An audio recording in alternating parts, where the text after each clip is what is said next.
Hello there. Just came by to share another quick video on some of the development sketches I've been putting together videos on here for August Terminus Mechanica. Been doing these sketches of the villains. They've been kind of fun to mess around with.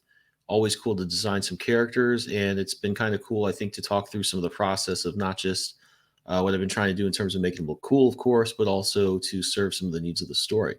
So last time I showed you this guy here, which turned out pretty well as far as what I was looking for. There's a few quick sketches from previous versions of the story. This was a cover back when it was called Terminus Angel. Unfortunately, I think someone used that name or something really close to it and had to go with a different title. I like Terminus Mechanica though, so that's not too bad in the long run. But did like the logo and the way that was working out.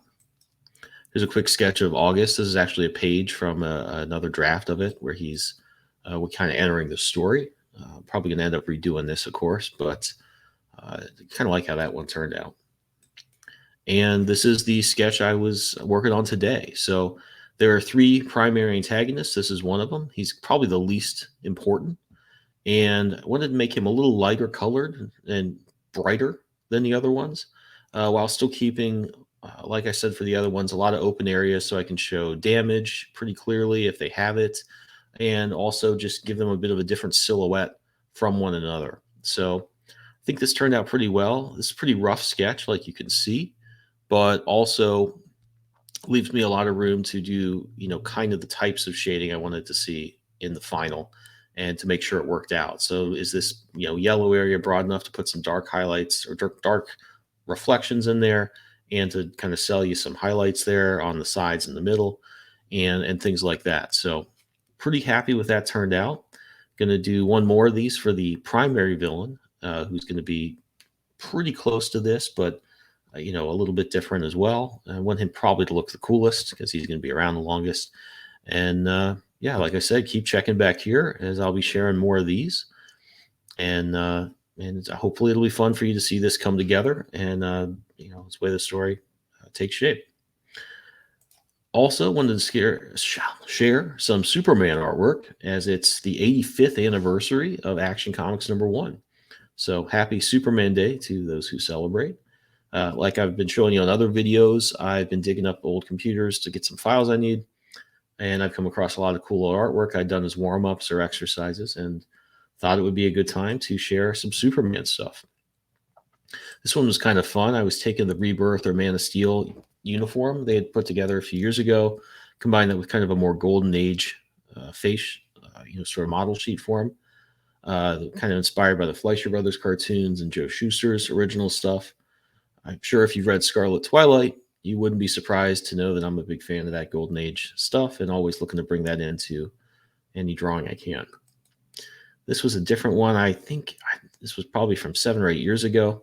Not a big fan of it. I think I remember trying to really mix up my style a little bit. So I was looking specifically at some different shading techniques and, keeping a lot of weird dynamic patterns and smaller patterns to the shadows and the hair and other places where I could hopefully add some dynamism. So it was kind of an exercise in doing that. I'm not necessarily thrilled with how the final drawing, came together, but sometimes it's fun to do things like that, and I think also practical to do things like that to kind of get yourself outside your comfort zone, maybe learn some ways to bring a little bit more energy into spots of your drawing.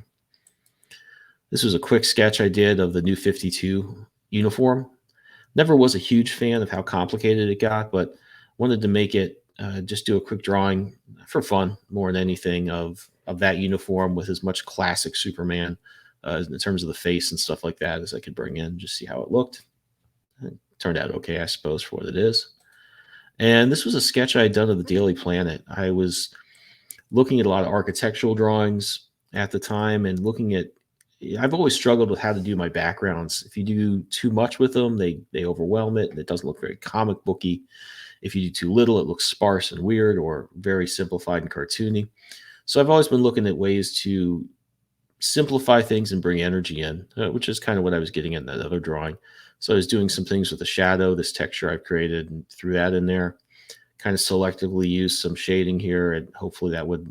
I don't think I colored this one up, but I kind of wanted to see how much I could do before it gets muddy. especially once you color it. So it was kind of a fun one to put together. And this one's probably my favorite. I did this a few years ago so my sister could print it out. I put a caption in there for my nephew saying happy birthday. It was his birthday. So my sister was able to print that out and let him color it up. It was kind of fun. And this has actually turned out pretty good as far as my Supermans go. I'm never terribly happy with them, but I think I kind of like the face there. It's a pretty good combination of Christopher Reeve and the classic comic look. So I was pretty happy with that one for once. Like I said, I've been showing a lot of artwork of these August villains. So this is the next one I'm going to do a pretty detailed sketch of. Make sure this design, rough as it is going to be something that looks good when I kind of render it out, at least roughly, in the way I'm going to use it in the story. So this will be the next one you see. So keep checking back here, subscribe to the channel, and you'll be able to see this one come together and see when I move on to some of the layouts, some drawings of the heroes, and other objects as that comes together. Also, check it out because we're going to have more Scarlet Twilight news. I shared in another video, but we'll repeat here. First issue sold out at Diamond. It's going to be in stores a little sooner than we thought. It's going to be sometime in the next 3 weeks. It's on its way from the ship, I think on the West Coast to Diamond, where it's going to go out to the stores. Possibility, we're not sure about this yet, but that 2 might be showing up at the same time as 1. So if you see this in your shop, want it, but don't have it in your pull list, don't have one set aside, make sure to check it out and also to check back here so you don't miss out on it because they are sold out. So that's all I have for today. Keep checking back here or check out the Substack that is in the description. Make sure you can see plenty of artwork, get plenty of Scarlet Twilight and August news, and whatever other cool artwork I can dig up to show off. Talk to you later.